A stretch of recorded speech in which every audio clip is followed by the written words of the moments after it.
এই সামনের গর্তে মানে আমরা বিরাট জোর বেঁচে গেছি। এই গর্তের জন্য গাড়ি একদম গিয়েছে, আর সামনে ছিল মহিন্দ্রার ওই গাড়িটার সঙ্গে টক্কর লেগেছে।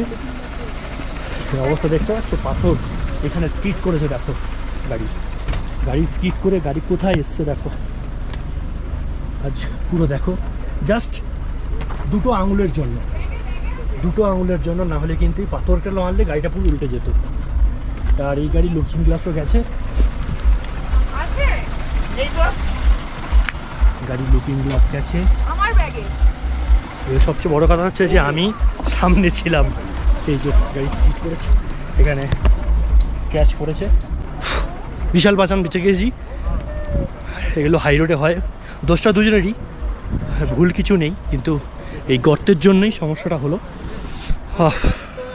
হয়ে গেছে। ও তো পা কাঁপছে, ও আমার পেছনেই ছিল। আমি জাস্ট গাড়িটা এলো, সামনে প্রসেনজিৎ ছিল, আমি পেছনে ছিলাম, মনে হলো জাস্ট দুজনে উড়লাম, শুধু জাস্ট উড়লাম এভাবে, আর কিছু মনে নেই। এখন আমার পা কাঁপছে। দেখ, এগুলো রাস্তার মধ্যে হয়ে থাকে, কিছু করার নেই। এই দাদা ছিল আজকে আমাদের, এরা এখানকার দর্জি।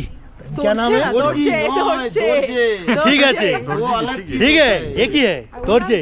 তো দাদা ছিল বলে কিন্তু আজকে আমরা সবাই বেঁচে গেছি। গাড়ির ক্ষতিটা হয়েছে, কিন্তু আমরা সবাই বেঁচে গেছি, সবাই সেফ আছি, ভালো আছি।